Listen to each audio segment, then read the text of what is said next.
I'm Ryan Brown, and this is the Unvarnished podcast, and I'm visiting the Upper West Side studio of Burton Silverman, who, for me, changed my whole life. I remember back in, I believe it was 2000, that they had the exhibition at BYU. Yes. And at that time, I was studying illustration. And they had a great retrospective of your work. And I've said this to you already, but I'll say it again because it bears repeating. I came in very raw to the art world. I didn't have really a lot of guidance. I wasn't exposed to a lot of art or art history. So what I had been exposed to was more the illustrators, Howard Pyle, Dean Cornwell, N.T. Wyeth, through my education at BYU. And it was my naive understanding that if I wanted to make any money, I needed to go the commercial route of being an illustrator. But at the time, it became pretty clear that illustration wasn't the same. It had died a little bit, and there weren't as many opportunities towards more of the narrative painting that I started to love with the early Golden Age illustrators. That fiction disappeared from magazines. Do you want to pull that, maybe just tilt that a little bit? Yes, the fiction world disappeared from magazines. Yeah. Storytelling in the sense that you would have flourished as an illustrator was no longer part of it. And it was the beginning of the computer revolution. Yeah. I'm going to change the position of this real quick. Okay. Just because we are going to you'll be looking at me, and I'll just make this easier for you. Just pull that around. That would be good too. Okay. You won't have to be straining anymore. All right. Yeah, I think the demand for a certain type of illustration had drastically changed, and they were getting into more the needs had grown into more graphics, and that was a field I just wasn't really interested in. Yes. I hated typography. I loved figure drawing. So when they opened that show at the BYU Museum, I visited every day. I copied your paintings every day, just drawing. And it occurred to me very clearly and very deeply that what you were painting was a response to your world. You were painting your life, and you were painting your day, and you weren't shying away from any part of it, or making any sort of attempt to only find the beautiful or have the absolute perfect composition present itself to you, or hire the most beautiful model, or there was an aspect to it that was really unexpected to me, and I just felt like if you could make me care about the things that matter to you in the deep and poignant way that it did make a difference to me, I felt like that would be the most important thing that I could pursue with my life, is trying to give that to someone else in the same way you gave it to me. And that changed the whole direction of my thinking. I kind of abandoned this idea that I might have to end up in graphic design, and I immediately became committed to just painting things that mattered to me. And that then led me to, I think we came and visited here at the studio in 2001, right after 9/11. And at the time I said, I'm thinking about going to Jacob Collins or Florence Academy. And you said, go to Jacob. And I went to Florence Academy. So I didn't completely take your advice, but that changed my life too. That was another event in my life that changed everything, because the education was so foundationally sound. It gave me, a platform to then move forward on. And I've just kind of kept that initial influence with me ever since. And I still find it still holds up. It's the way that you paint is so, it's not just personal from a subject matter standpoint, but it's personal from the way that you design the canvas, your ability to edit and suggest and narrate through your brushwork and your use of color, the things that you choose to say and choose to leave unsaid is so uncommonly masterful. I'm curious how you arrived there through your journey, because you were evolving at a time where there wasn't a huge market for this. In fact, there was probably huge pushback for this type of art. Yes, it's both of those things. Here's the interesting dilemma was that for me, I had achieved a level of success that was unexpected as an illustrator. And I had no great ambition to be in the Illustrators Hall of Fame, which I round up in for no good reason, I think. And I also tended to diminish its importance. Partly because the fine art world had constructed a set of values in which illustration was condemned even inferentially. In other words, the idea of being a mere illustrator was in defiance of the whole history of art. Yeah. If you look at the Sistine Chapel, Sure. it's an illustration of the Bible. Yeah. I mean, and thereafter, all of the paintings, or whether it was biblical in nature, or whether it referred to the Medicis, Rubens' 12 paintings of the life of the Medici is what is an illustration of their careers, mostly alive. Right. Yeah. But there they are as icons of great art.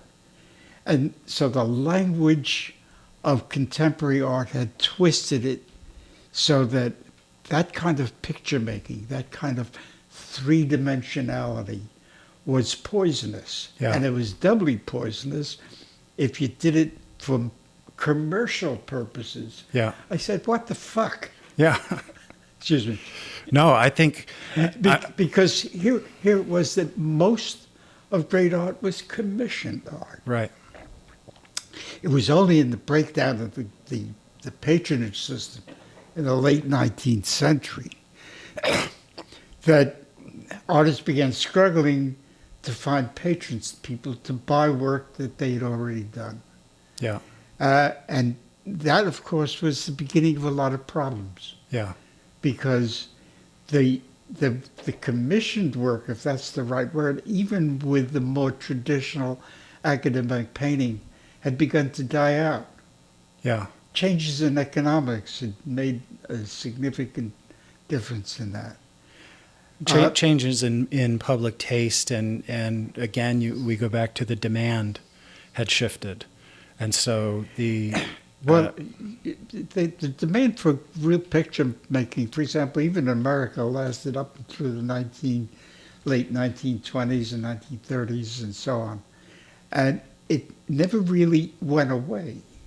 It took different forms that, for example, the regionalist American painters, including, I suddenly forgot his name.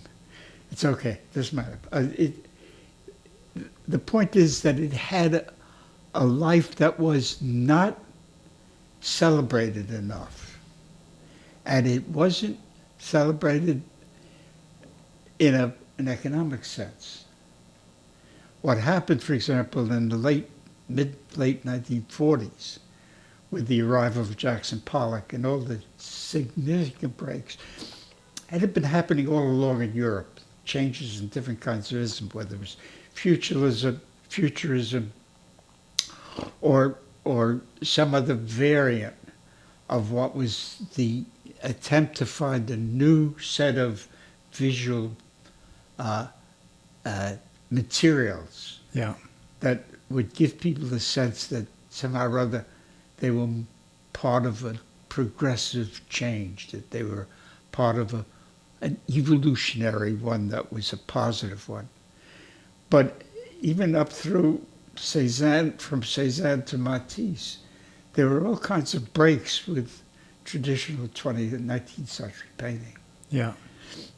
But this was different because what became celebrated was the idea that the picture plane was not an opening to see through, but it was to look at. Yeah. And two-dimensionality then became the dominant kind of visual language of the last 60, 70 years. Yeah.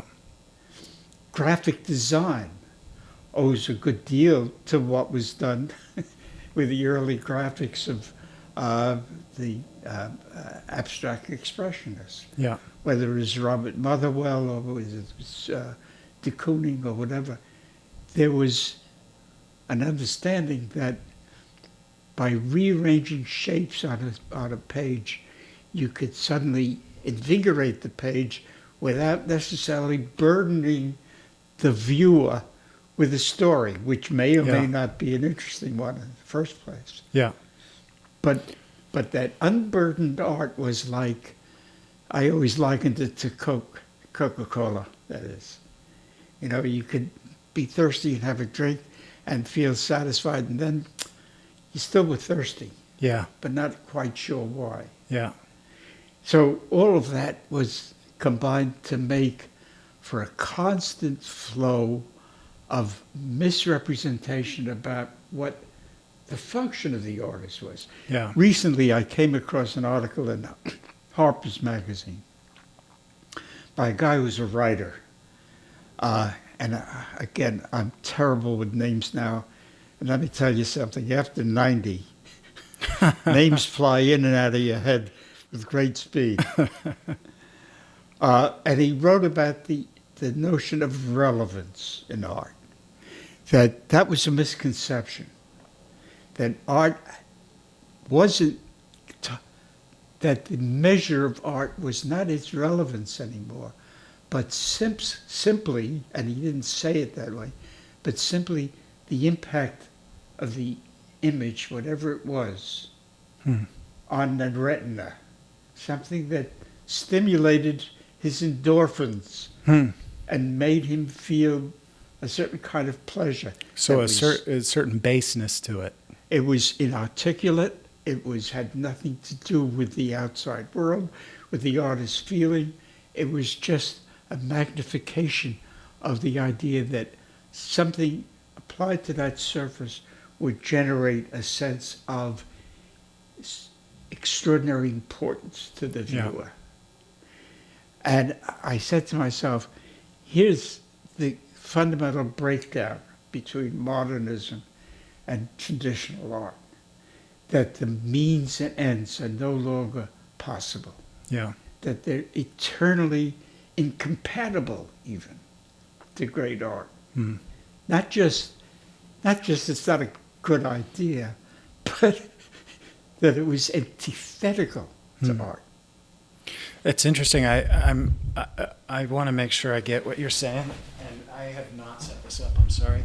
I'm just going to do this because what you're saying is far more important than what I'm saying.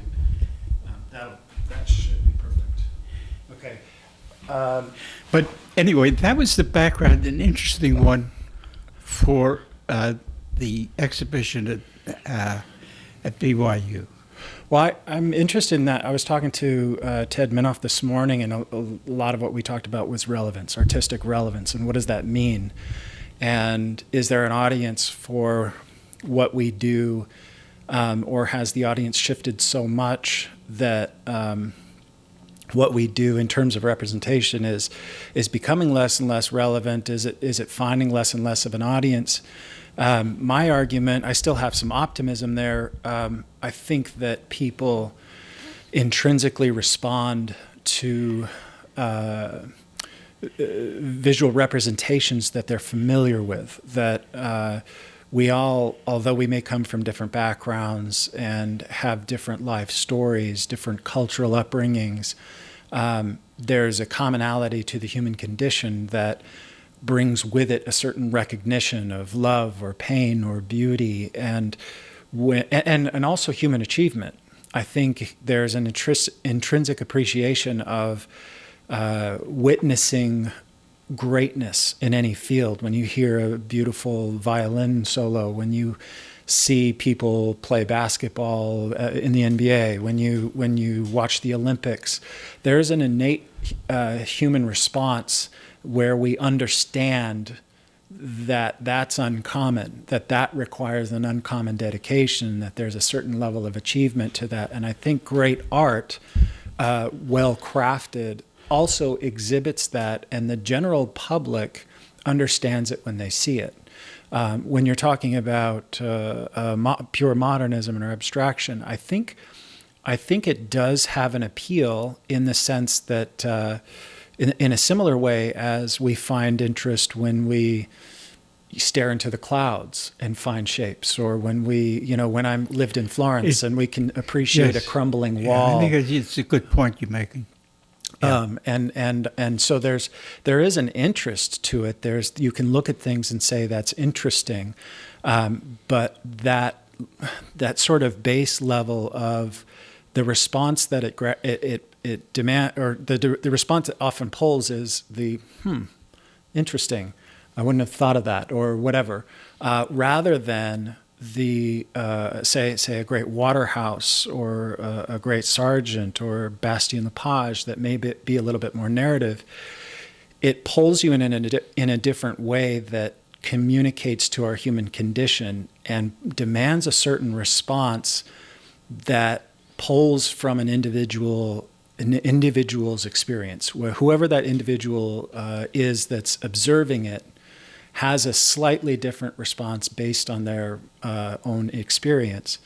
But the reason that it pulls that response out is because on the canvas there is an organization of visual information that is recognizable. There's a recognition to it that allows us to relate to it on a completely different level than just saying, that's interesting. Even if it's, you were talking about your peonies painting, even if it's something a little bit more simple that's just about beauty and color harmony, we still have that level of general appreciation based on the recognition of the visual language that you're giving us. This speaks to me in a way that were it, just shapes and flat colors, it wouldn't necessarily have that same depth of meaning. There's a great pressure for a lot of people who are still working with representational form to kind of embrace some of the graphic two-dimensionality of contemporary modernism. But here's the thing. It starts drifting into the question of devices, techniques, the materiality of the paint.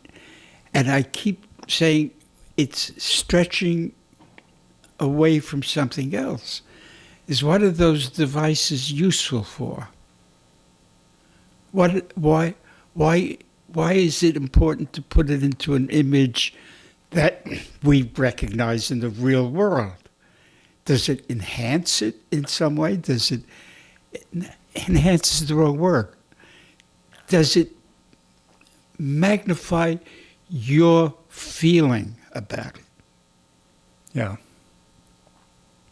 Does it make it richer as not only a visual phenomenon, but it is an event that suddenly startles you in some way, that suddenly brings you up against the ordinariness that you usually associate with that particular image, and suddenly say, wait a minute, something's askew here. This guy's talking about not the same thing I usually think about. Yeah. Well, that representation too, and I think this is where your work is so unique. Me coming from the academy, the very foundation of what we learned was just make this look like that, right? It's a sort of mimicry from nature initially, to give you the foundational skills, at least to understand what's in front of you. What you do so well, I think, comes from a place of deeper purposefulness. And so a lot of representational painting can be beautiful. I'm guilty of it as well. Beautiful model in a beautiful costume, in a beautiful setting, in a beautiful pose, and that's about as far as it goes. And you can get away with that. But I don't necessarily think that it gives you the same, or offers the viewer the same sort of depth of artistic purposefulness. You're touching on something very interesting, because I've seen some exhibitions now, particularly with the ARC people, and certainly the shows that Jake Collins has put on at Salmagundi, where I suddenly struck with an uncomfortable feeling of being bored. Yeah. That everyone is dealing with the same set of not only visual conceptions, how something is constructed and how it's painted, but the why of it. Sure. And then it's for its own sake, almost. Mm-hmm. And I say, oh, okay, that's as far as we got. Yeah. Almost a lot of it seems to be, especially soon after you graduate the academy, it almost feels like the only statement being made is, look how well I can paint this, look how well I can render. And I understand that from a young painter standpoint, that's kind of the beginning. And so there's going to be residue of that left as you start to create your own work. I think what I've learned from your paintings that I continue to have to remind myself of is you really need to have a deeper reason for making a work of art other than mere beauty. And your response to your subjects, not only from how you compose them or maybe what you have them wear or the setting that you create, but also the way you manipulate paint is such a huge part of what I appreciate about your work, which is also very purposeful. Thank you. I'm always uncomfortable with too much praise, particularly in my old age. I never used to say I'm an old man, but it's hit me. I'm a very old man. But because a lot of the comfort zones that you erect for yourself suddenly begin to not fall away, but they ask for a re-evaluation. Does that really work? Is that really substantively where you're at? Yeah. Or have you not climbed out of that nice, comfortable shell? Yeah. In which what you did was received so admirably and so on. And it's not for the sake of making change. It's for the idea, just as an aside, there's still, I guess it's still on at the Whitney. And the exhibition of, help me out, Brian. At the Whitney, the American painter painted the Nighthawks and so on. Oh, Nighthawks at the Diner, yeah. Oh, boy. I know what you're talking about. We'll think of it. I can't remember his name either. It'll come to me first. Hopper? Hopper. There we go. Yeah. All right.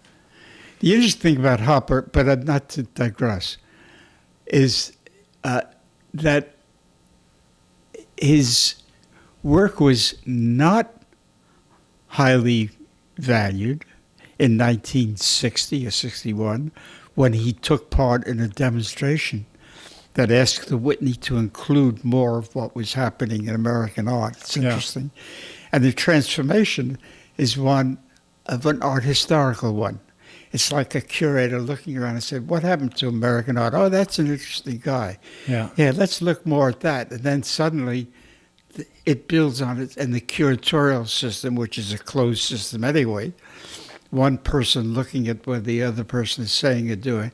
And pretty soon he's being put up in a different way as an icon of the visual reconstruction of his environment. Yeah. Well, that was going on all the while he was alive, and it was not considered very useful. Yeah.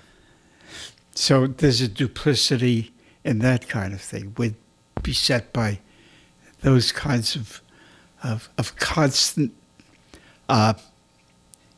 assaults on what we think is reasonable. Yeah.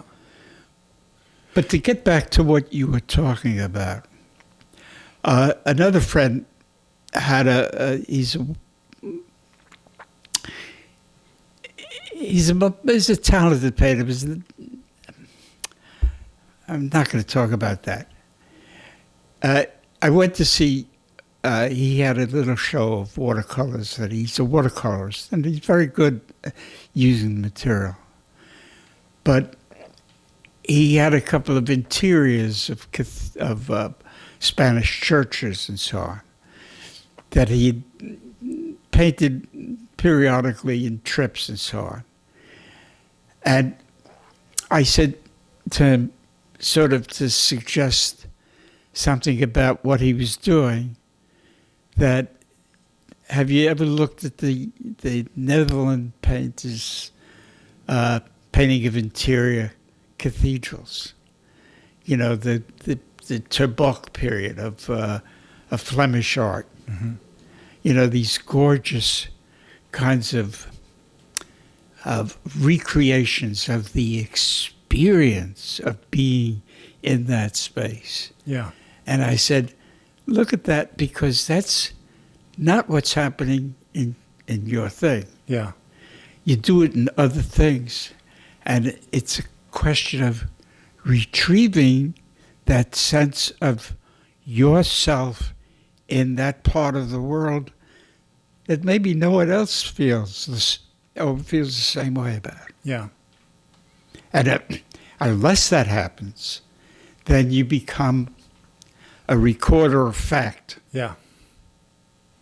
That's exactly very well stated how I feel about your work is that the depth of thought the depth of artistic maturity that you bring to your paintings is so evident in every single way, and was maybe I wasn't perfectly aware of that or could articulate that when I first saw it, but it stuck with me, and every time I revisit your paintings, I see it more and more and more. The more mature I get, the more I become aware of it.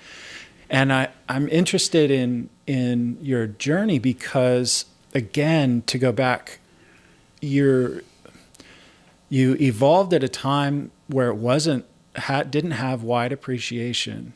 And I know, like, when I was going to school, I would talk to Vern Swanson. I don't know if you know Vern Swanson. He was the director of the Springville Museum. He wrote a book on Alma Tadema and helped with Bouguereau and John William Godward. And anyways, he always said, paint your day, paint your day, paint your day. That was his big message. And, I still struggle with that because I don't find T-shirts and jeans attractive, and so I struggle with how to make something interesting, which really is just a reflection of me being less interesting. But when you were when you were developing, you did everything from, you went down to Selma and did the drawings of the protests. It seems like at every step of your career, you were recording the world around you, but from the very beginning, in an artistically mature way. How do you feel like you got there? I mean, what kind of resources did you have? I know we were looking at this early self-portrait when you were 29, and you mentioned, it sort of came from the influence of Velázquez. And I'm wondering, how did you arrive at that from childhood to your education to, I mean, I have your books. Maybe it's recorded in there. I haven't read them. I use them as picture books, but I'm just interested at how you arrived at that artistic maturity, how you kind of became aware, because you're a brilliant art historian. You really know a lot about art history, and it infuses itself in your work. How did you do that? You know, it's interesting. People ask about my training, and I say the group of artists I hung with, and they came from the High School of Music and Art, by the way. So, and it still exists right around the corner from me here. It was going to museums and looking at paintings and saying, "Gee, how did he do that? I mean, that can help me if I try that out." So we went through not actually copying, but trying to figure out what it was that made those paintings so successful. And the interesting thing about that early painting of my playing the guitar was that my head is like 2 feet from the top of the canvas. There's a lot of open space, which I took from a Velázquez painting. Yeah. It was the whole idea. I said, geez, but look at that did something interesting to the image that I hadn't considered. It's interesting. But because the reason, it's just to try to trace an evolutionary process. It sounds like you were interested from the very beginning, and it differs from my upbringing from Florence Academy. I think the way that a lot of current academies function is so technical, and there's a sort of a void of conversation about art, about the, design, about composition. And so your response early on, it sounds like, was not just how did he do it, but what's interesting about it. And that is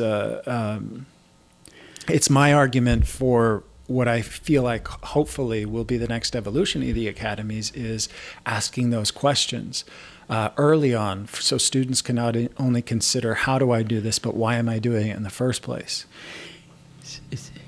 I think I'm trying to give you an overview of what I think is an answer of a kind. It comes down to the kind of person you are, with not only your positive qualities, but your negative ones as well. The complexity of personality in the artist is almost pre-important to what happens in the actual painting. All of the aberrations, all of the slight changes in viewpoint, all of the things that happen without I, as an artist, even think about, that's connected to what is a neural network that's particularly who I am. Yeah. And it's also reflective of my view of the world. I have a worldview that, is characterized mostly as liberal and humanist and so on. And I'm interested in people's faces, in what they do, and not just having them sit. Yeah. One of the things that I really am upset about, for example, is all of the portrait conventions that have taken place. Whether it's the Portrait Society or the wannabes or the lookalikes and so on. It's all about watching an artist paint. Yeah. And does it have anything to do with what he feels like? I did a lot of demonstrations very early on with the Portrait Society, and I decided I didn't want to do it anymore because that's not what my art is about. Yeah. First of all, I'm standing here. This is it's a performance. Yeah. It's not what painting is about. The painting is about you look at it and say, "Oh shit, I take it out," and change it and move it. And is it right? You look at it the next day, and what did I do? And it's not right yet. Yeah, I remember you saying that you did a demonstration, a drawing demonstration at BYU, and I remember you saying that, this isn't really how it goes. I'm doing this drawing and I'm making these decisions, but you're not really getting a glimpse into the true process. And also because this is a stranger sitting in front of me. And why am I interested in her? Yeah. Did I ask her to pose because there was something about her that I found curious, fascinating, needed to be talked about, some look or some aspect of her actual features? Yeah. And it's like what I told my friend about his paintings of interiors of churches. I said, "Where are you in this? I don't find you in it." Yeah. And it's not only your ability to render it, but it's also your ability to tell me why it's special to you. Yeah. Or why it's interesting. Yeah. A lot of my paintings happen by accident. I don't struggle with what am I going to paint next. If I just get out into the world, okay, something happens. Yeah. That's unexpected, that's asymmetrical. For example, I'm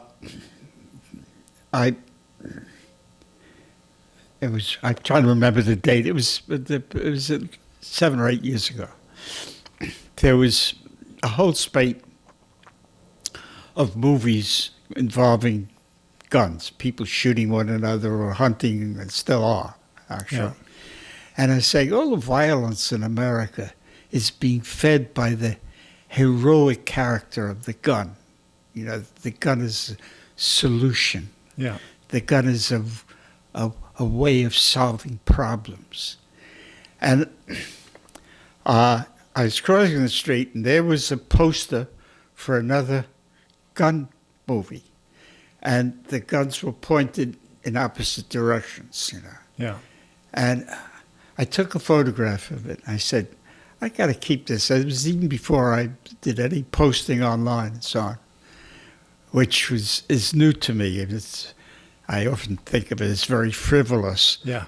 But nevertheless, and then a guy came to pose in my class, a black man, and there was something about him that was very tormented. It wasn't immediately obvious. It was something in a wrinkle of the brow, something that was his discomfort. He was not wearing his skin comfortably for whatever reason. And I did a couple of paintings of him, as a matter of fact, in a totally bland setting. And then I looked at this photograph I had of the gunplay between the guns pointing in opposite directions. And the title of the movie, Haunted by Your Past. And I thought,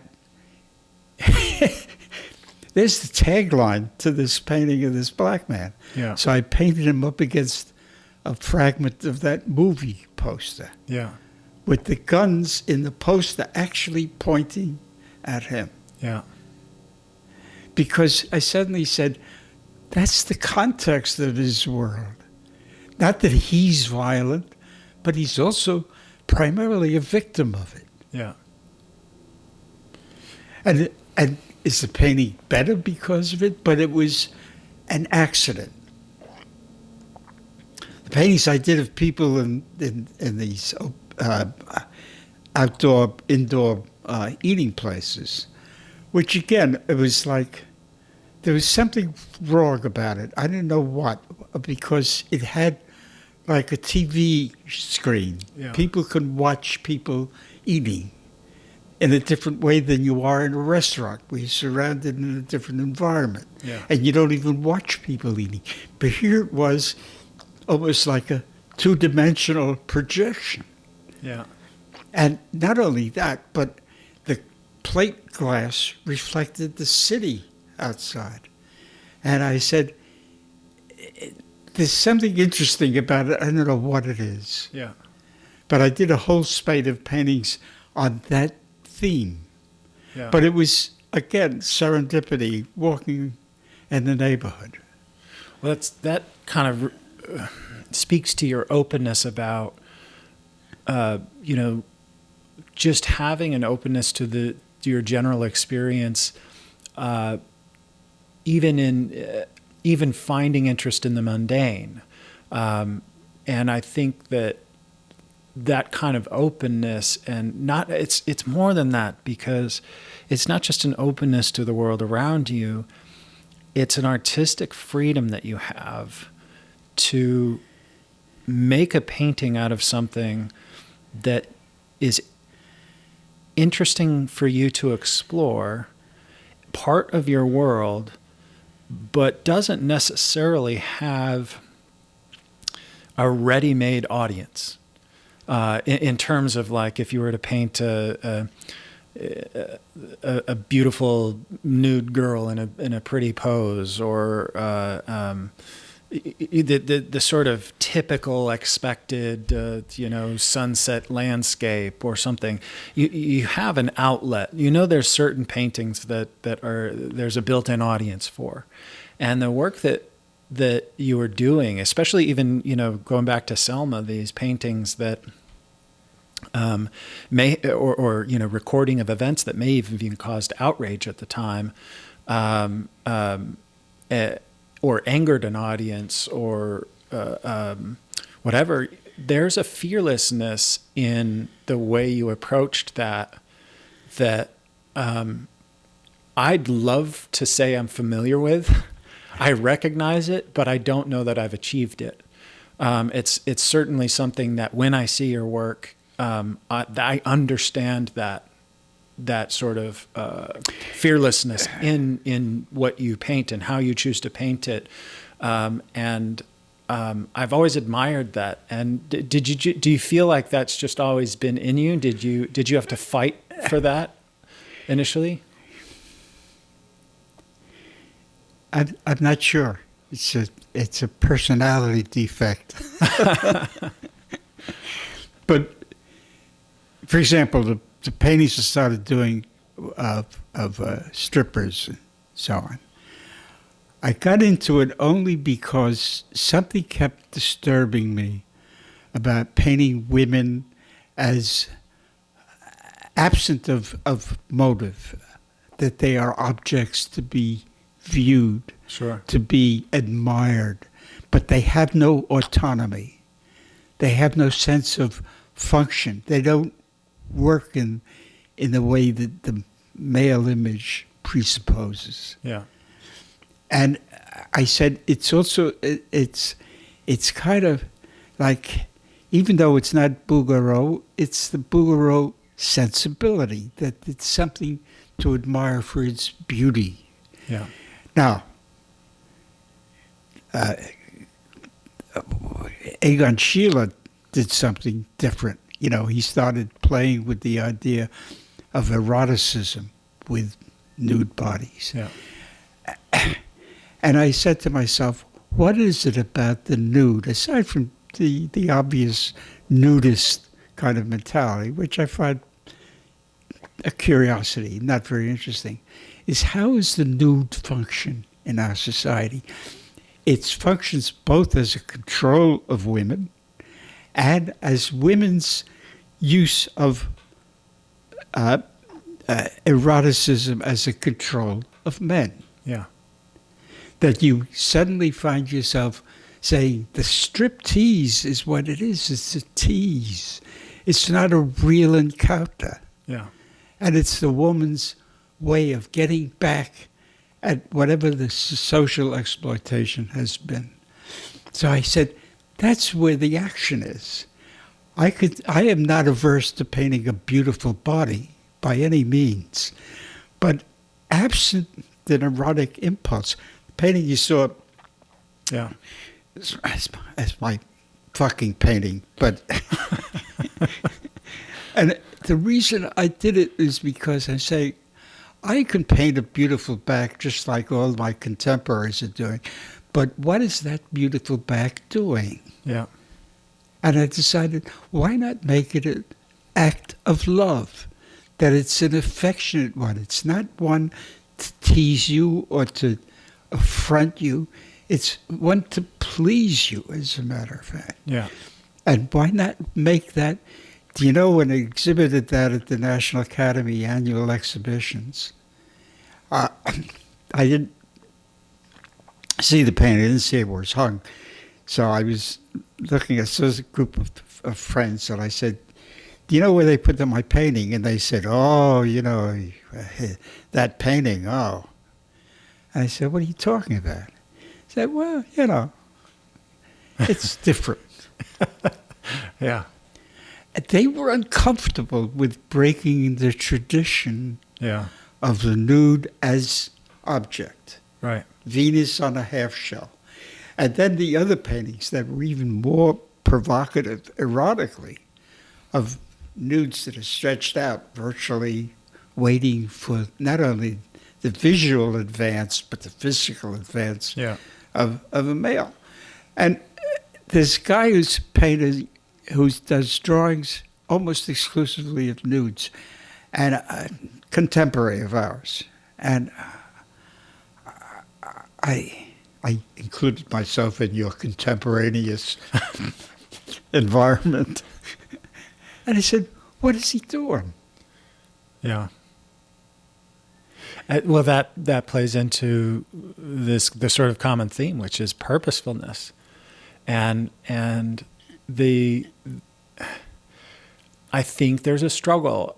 I really think. I mean, I can't speak as some sort of authority that I'm aware of all artists and all the motivations and everything that's going on, but I do find myself struggling with the purposefulness. I find myself I mentioned this earlier before we started recording, but there's the reality that I took on the responsibility of providing for my family through the art, and that puts a certain onus on my choices when it comes to subject matter or what potentially I could monetize. I feel like that is a self-imposed barrier to the freedom I feel like you have in your art that I would like to grow into. But the purposefulness I feel like is something that I could get to, where when I spend time on something, I have a very particular reason why I'm choosing to pursue that. I have something that means something to me that I'm desperate to get out and share. And your nude isn't meant to be salacious. It's not meant to be. The purpose behind it isn't to shock or arouse. It's more of an empowerment, a change of perspective, where you've now given that back to the stripper, or you've shown a moment of, really lovely moment between a couple, rather than trying to shock an audience, or you're doing something beyond just painting simple beauty. The reason I did that is because it reminded me of how good sex is. Yeah. And I celebrated it in a way, inferentially, not directly. But here's the thing, when I didn't sort of discover the stripper as a subject matter. It evolved. Yeah. It evolved from, I grew up painting or drawing from art classes where there's a nude model all the time, and that was perfectly part of the whole development that was considered important, and so on. I'm not downplaying it necessarily. Yeah. And then, for example, I could say you can get a lot of anatomical drawing from Greek sculpture. All you have to do is copy the muscles and you're in business. Yeah. But it was more than that. It's like it was important to draw from life. And I had that as a mantra, and then I say, why? Why is that important? It's not just somebody live, but why is that live person of interest, aside from general superficial characteristics or whatever else it is, or maybe there was an evolution in it. And in fact, I had it on my wall, which was, in fact, I call it from the model stand to the bandstand. Suddenly, it was like, wait a minute, what does that person feel like when they're in a performance? But isn't that what I'd look at? But what did they feel like? I had models pose for me with a G-string and high stockings and so on.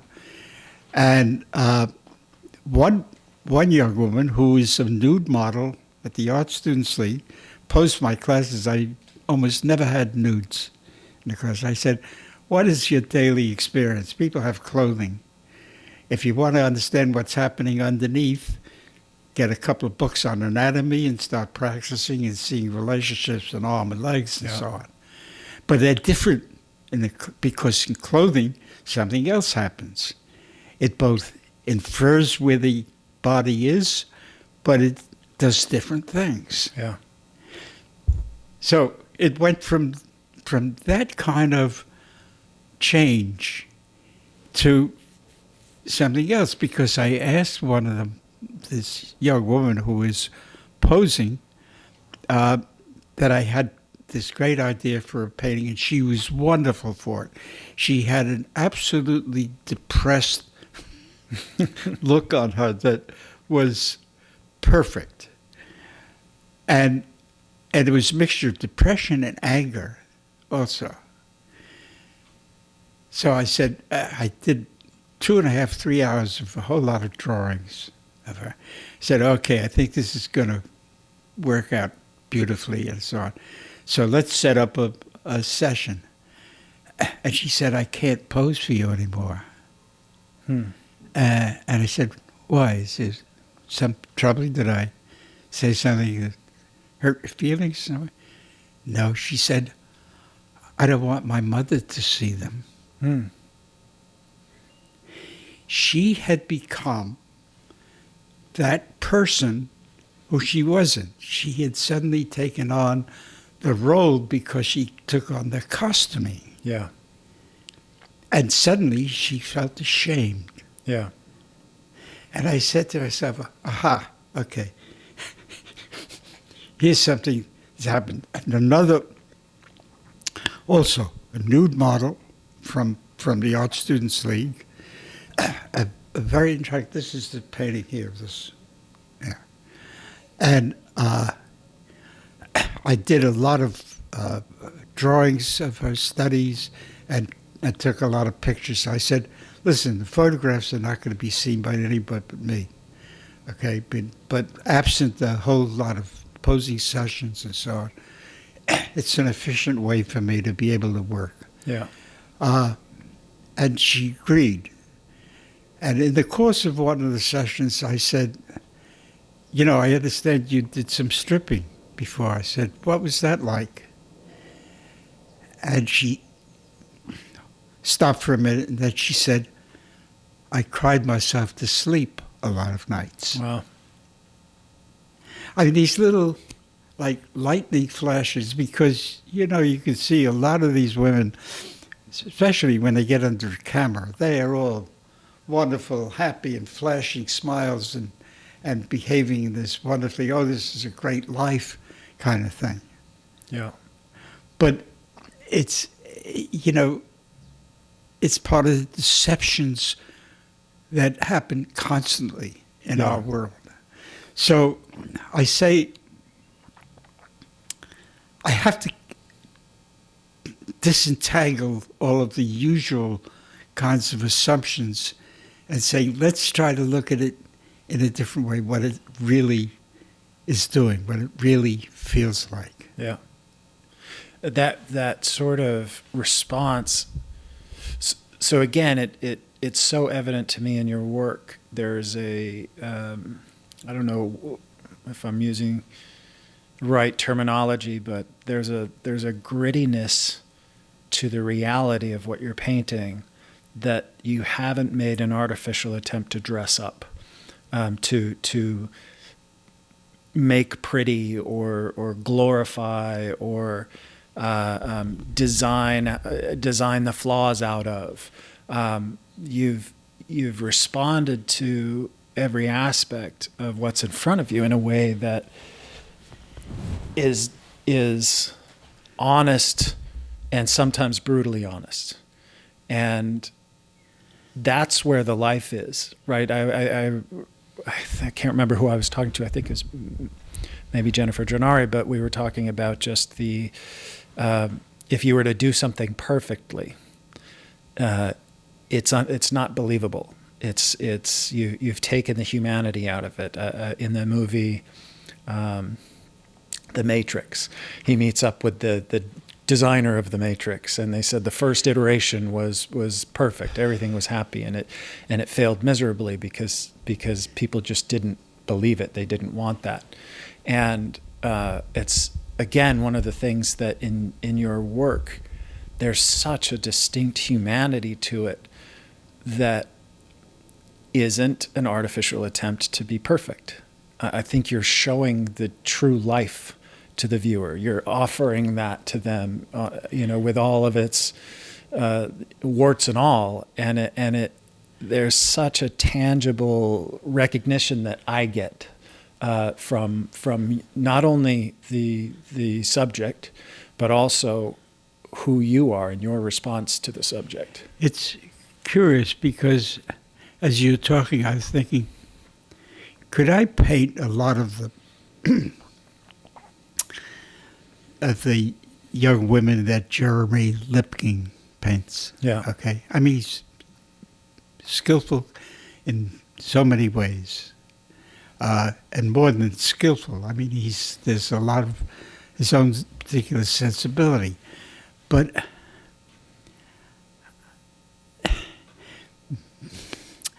I'm hesitating to speak, and usually that's not my problem. It's like I don't find it interesting enough. It doesn't seem to be lived enough. Mm. Yeah. For example, even that painting you saw of the young woman seated against that white background. Yeah. That's the closest thing I've painted to an attractive young woman. And I'm struggling with it because I'm trying to find something about what the feelings I get from her, as opposed to, let me put it another way. The look in her eye is one of like a startled frightfulness. And at the same time, there's an appearance of a slight smile on her face. And I'm saying how interesting that there's some kind of disconnect between what she's feeling and what she is looking like when somebody wants to paint her face. So that the little bit of mask that comes is not enough to change the sensibility that I feel about her and her circumstance. So again, it's like they're nuances, they're little changes, they're things that interest me because they're not blatant and obvious. Yeah. Because they do have some sense of, sometimes it turns out to be useless, pointless. Yeah. You think you've climbed onto something, really important. Yeah. Really, this is it. But I don't even think about that. I think about how's it going to work out in paint? How am I going to be able to make that happen in using this primitive language. Our language has become so much more sophisticated. Yeah. Next to mathematics, for example, we're like cave people. We Yeah. are. Yeah. We're scrolling on the sides of the cave wall. Yeah. Well, I think that it makes me think sort of musically, like what you're doing does have a certain undercurrent of composition. You might come at a subject with an idea for a painting. You may walk by somebody eating through a window and recognize the reflection, the sort of voyeuristic nature of it. Look into this other person's world in an odd way.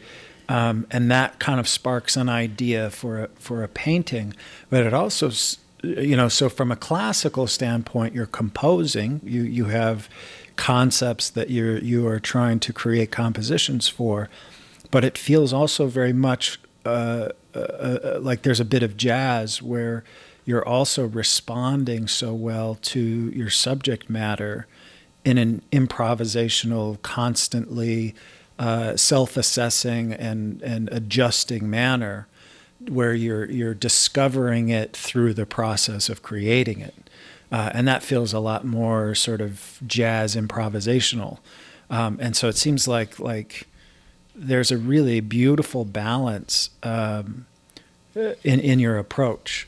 Would you say that's? That's so kind of you to say. I'm going to have you write for my brochure. I would love to. I could speak glowingly. It's all true, though. These are really the thoughts that I have, because I'm trying to learn from it. I think that I'm still going through this process of maturing, and so these are things that I'm trying to become more aware of. And if I can see how others are accomplishing it, I feel like I can. Look at, be a little bit more aware in my own self-assessment, to say, here's where I may be accomplishing that same sort of purposefulness. I'm not trying to copy any painter, but I am trying to create work that I feel like could reasonably fit within the tradition that I love, that I could reasonably, hang next to somebody and be proud of it.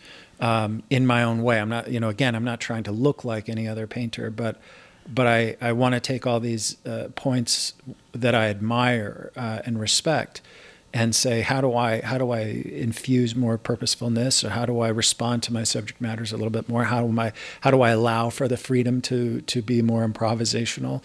How do I allow for the freedom to do things that may be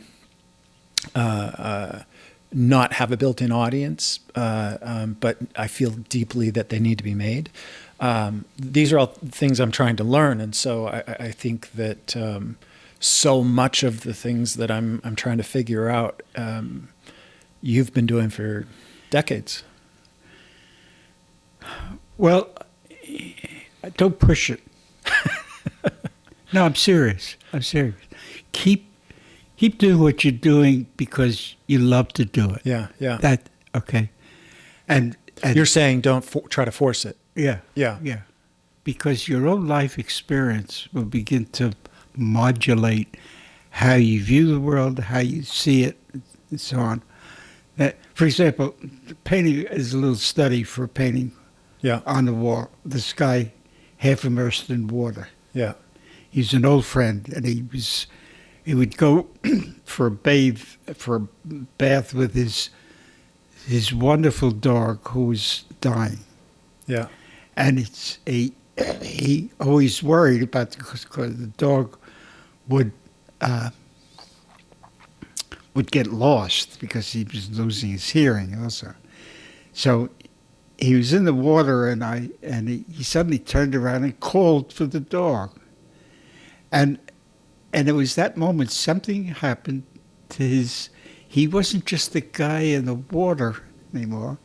He was somebody, an older man, an unappealing body, half submerged in water, worrying about his dog. Yeah. And I made a big painting of it. It may be a stupid painting, but it was like, there was the anomaly of not people split. It wasn't what you call Sorolla with all the people frolicking on the beach. I did a painting that people said, oh, you've been looking at Sorolla, you know. And it's two kids stretched out on the sand. I love that painting. Yeah, okay. That was at the BYU show. Yes. And I said, wait a minute. It's different. This is not kids running around playing and so on. These are suddenly kids who are caught in an adult moment. Something's happened when they're lying there and the water's lapping up against them, that they're beginning to think about something in the world, about themselves, about their own bodies, about all kinds of things. I don't know, but I know it's happening. Yeah. And that's what the painting is about. Do you have that sentiment before you even start it? No. Or that sentiment kind of crystallizes it's an as encounter. you... It's suddenly seeing these kids in the water. It's like, when you walk on the beach, there are a lot of things happening. And it's suddenly that image caught my eye for whatever reason. And I figured, why am I interested in that? Yeah. And is it something that you might keep a camera with you just to kind of record any sort of moment that may occur on the fly, and you go through those later, years later, rediscover it? Both. I work a lot from photographs. Yeah. That's not to say that I'm bound by the photographic image at all. As a matter of fact, I have to... My sources are sometimes very imprecise. Yeah. And I can't retrieve the model who was for it, and so on.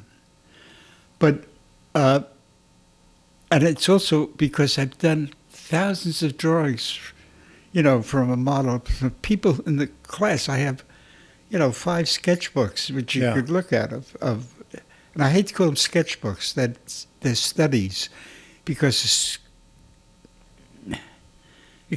sketchbook is like, it takes you off the hook. You're not quite responsible for it. Yeah. See, it's just a sketch. Right. You're responsible for everything you put down on paper. Yeah. I don't care if it's a 5-second one or a 5-minute or a 5-hour. Yeah.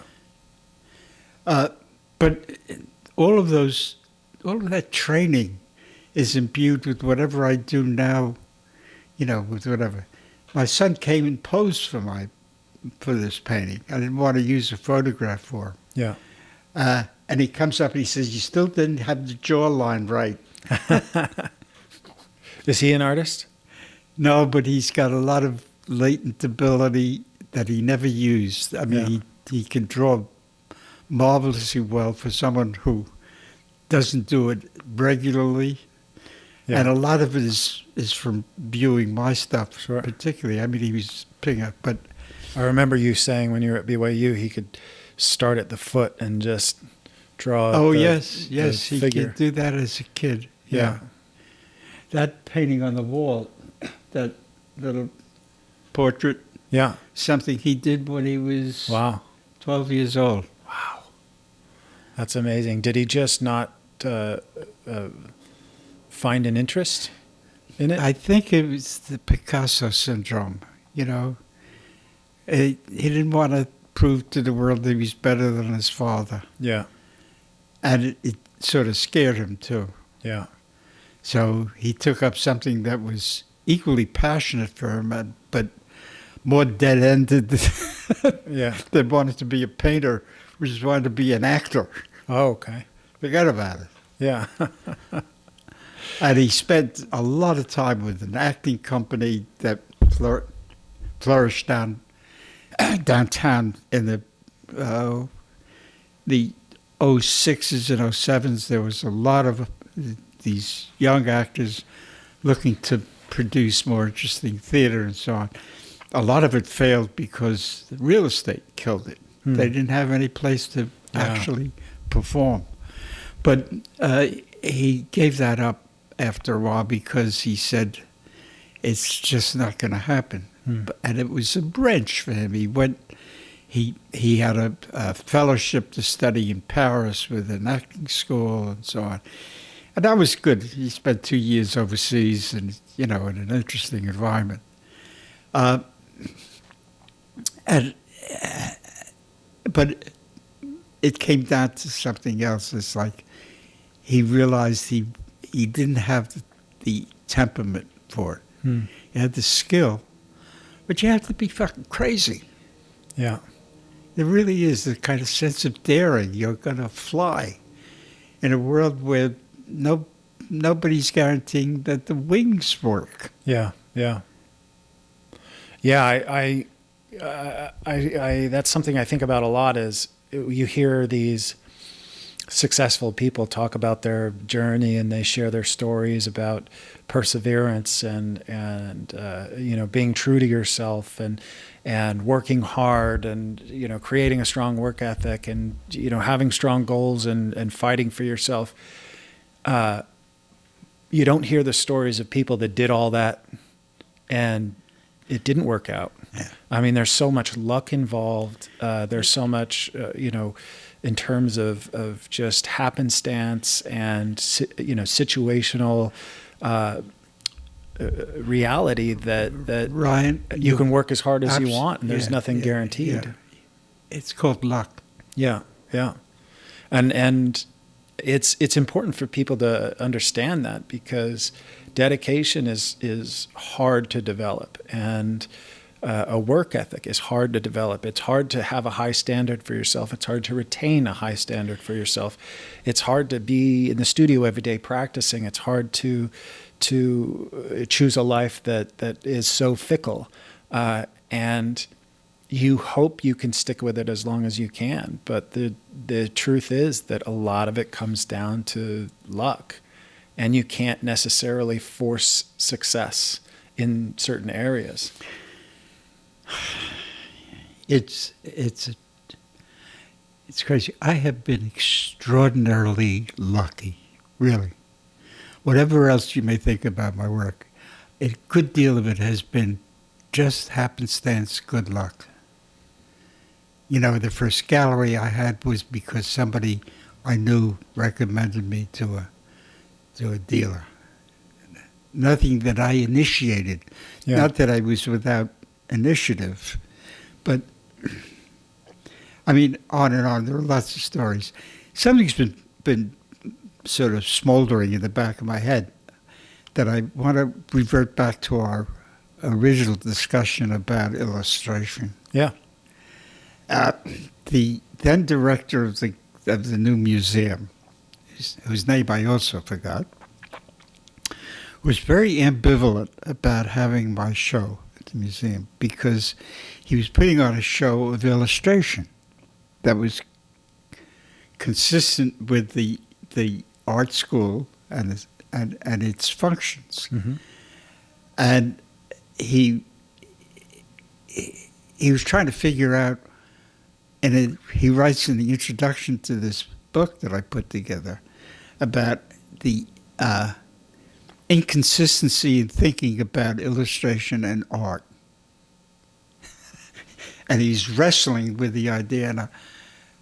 And I said to myself, here's a guy who's studied art history.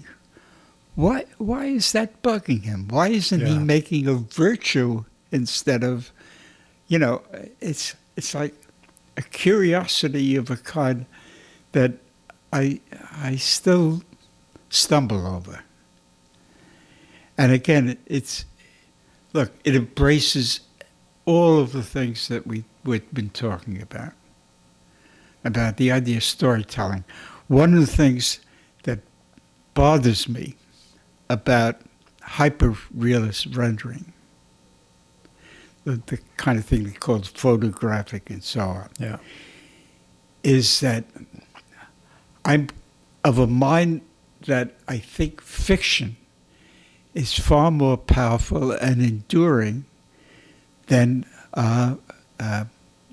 nonfiction, than, say, Dorothea Lange, photographer. Yeah. Okay, that the documentary is informative, but it doesn't leave a lasting kind of feeling about an event. And so I say to myself, one of the things that's important is that my people don't have a photographic authenticity. Yeah. Because I'm telling a story. It's not true. It's something I made up. Yeah. Even all the paintings I did of, whether it's a strip of paintings or the cafeteria paintings or anything else, it's all my confection. I put it together and it says, it's my bullshit. Yeah. I refer to it as the difference between journalism and poetry. Journalism is, you could tell the same exact story. Journalism is just a factual representation. It's just a presentation of factual evidence, and poetry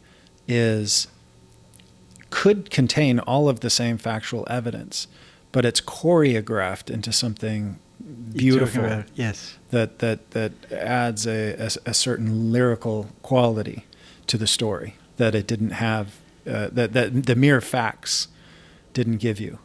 And that's what you're doing. You're adding your sense of poetry to the narrative that you're wanting to share. Again, you're making me feel slightly uncomfortable, but that's all right.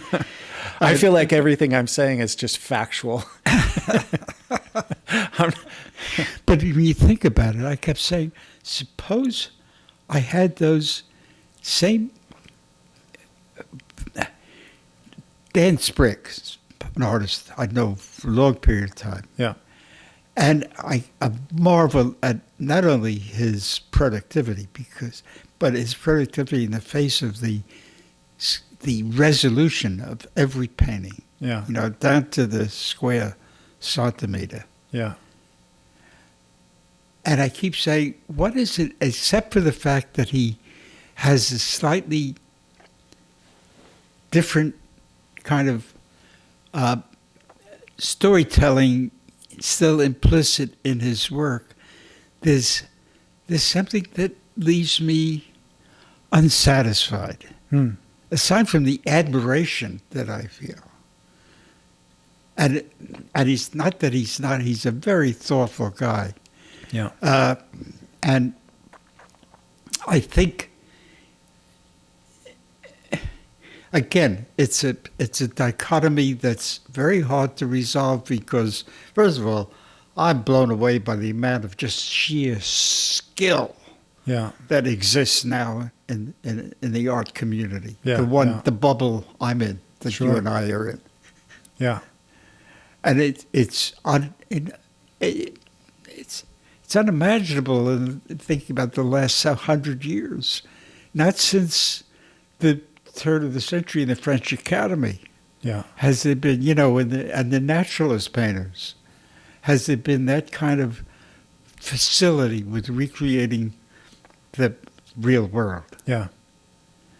And where did it come from? It just is like bubbled up out of some amalgam of some suppressed talent that old people had but weren't allowed to express. And suddenly somebody gave them, that's what I did. I gave everybody the excuse of saying, look, this schmuck could do it, I could do that too. Yeah. Yeah, I mean, you're certainly an artist that kept the tradition alive when it could very easily have, withered away. And I mean, we did lose a lot, I feel like. I guess I still have some latent anger for the modernist movement just because of that break in the knowledge that had to be sort of fragmented back together over so many years. But I think that, the schools and the passing on of the information, there was some lineages that were unbroken that allowed us to kind of carry a thread through, and certainly artists like you gave a visual outlet for younger people to come along and learn from. And something else happened, Ryan, which was the growth or the reemergence of an audience. Yeah. And I suspect it had to do with larger concerns that were socio-political as well. Because in point of fact, support for my art came more from a conservative community than from a liberal one, which was very much tied into the whole progressive movement. Yeah. Well, and just to finish, why was that? Because the ambiguity, the uncertainty of what was being presented with modernist work made people feel uncomfortable. Yeah. Well, not because it revealed some special insight for them, but because they said, I don't like this stuff, but why is it so important? Yeah, yeah. And then suddenly somebody came along like Jacob and painted butter on a dish, and somebody said, oh, that's wonderful. I know what that is, and it's beautiful. Yeah. And the change from uncertainty to objective security was a very powerful one, and it created an ongoing audience. Suddenly, people who were collecting didn't feel like they had to pretend they loved modernist work. Yeah.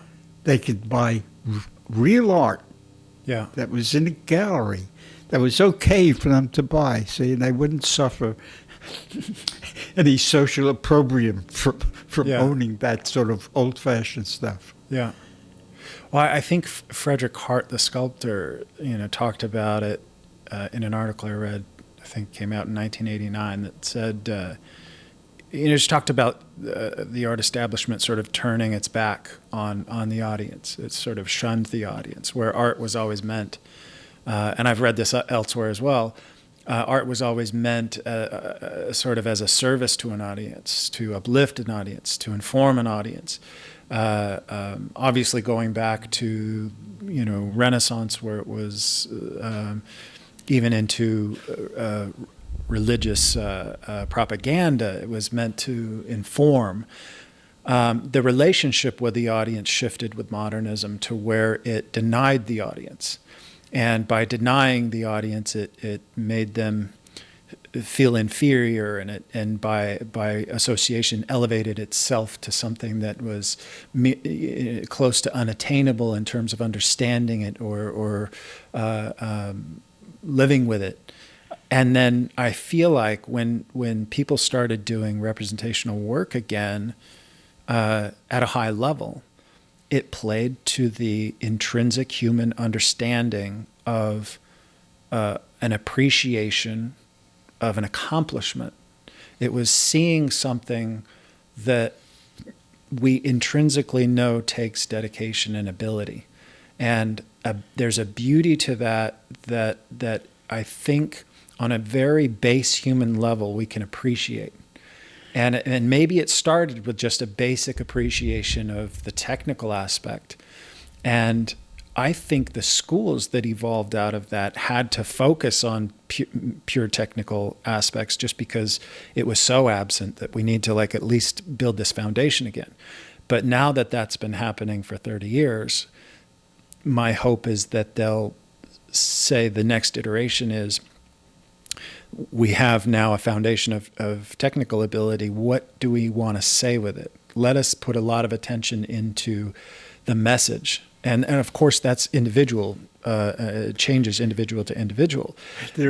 But I'm hoping that more meaning can come out of it. It's hard to know. Yeah. I really don't know. Yeah. I mean, well, it's like you said earlier, some of the exhibitions you see, you find yourself being somewhat bored.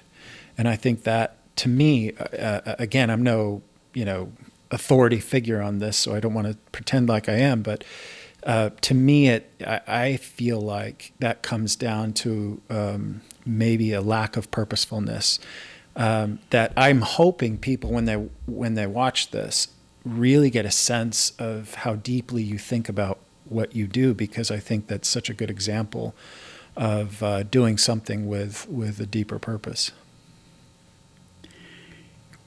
We haven't discussed something else which is sort of hard to figure. Is why do some people, it's a dumb question, but what is it, this impulse that I have, and many people do have, to get up every morning and make an image. Yeah.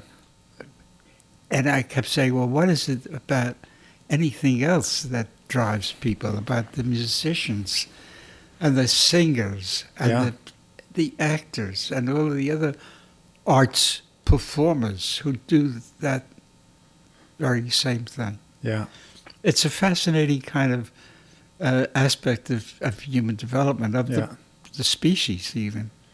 Yeah. I can't remember who the quote is by. It's a 19th century artist.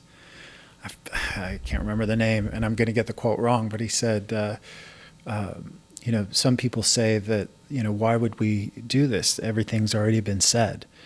And he said, it is true that maybe everything's already been said, but it has not yet been said by me.